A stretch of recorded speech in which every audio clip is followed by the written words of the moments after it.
Foxy was an ordinary cat. He crossed the Rainbow Bridge in 2019, but before he went, he returned as a ghost.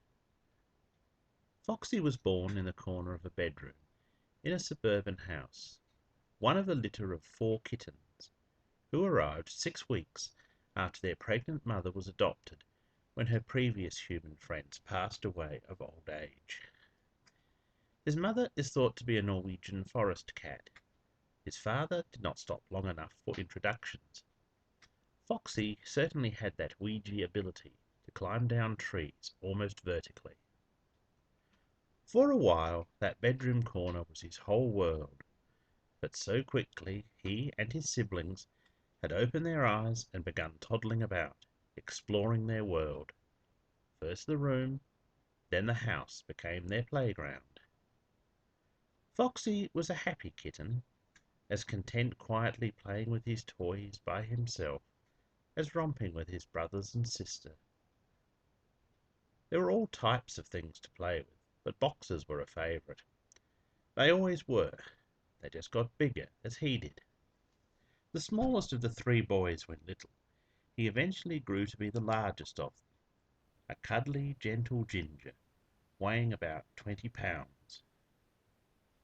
When they had grown into young cats, it was time to visit the garden and all its amazing sights, sounds, and smells.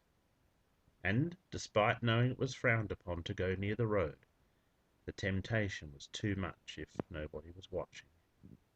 Yet most of the time he was in his yard, sleeping under a bush, waiting to greet me when I returned home from being out. After spending the night with his family, cosily curled up in his cat bed, he was up early and eager for adventure on October the 17th, 2019.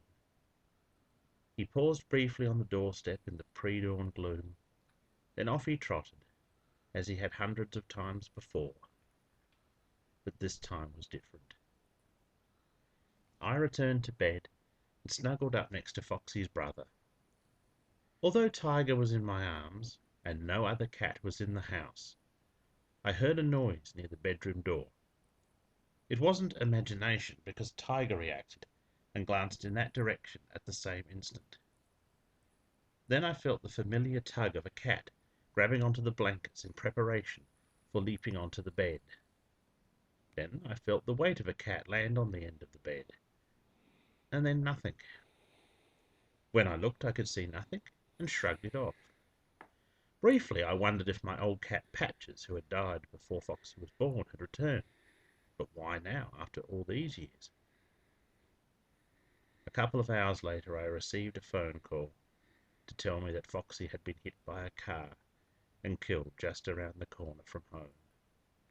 He had suffered massive head injuries and must have died instantly. His little body was laid in the grass on the footpath. His blood stained the road.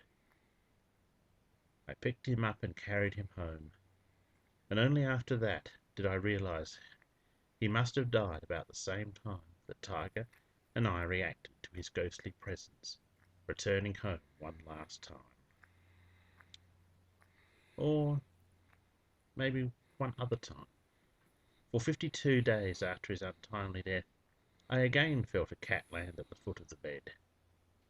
That time it might have been Tiger, for I didn't look straight away. If it was, he disappeared quickly, without a sound. A superpower not unknown of in Tiger. Yet still I wondered. Maybe. Foxy was an ordinary cat, and he was my extraordinary friend.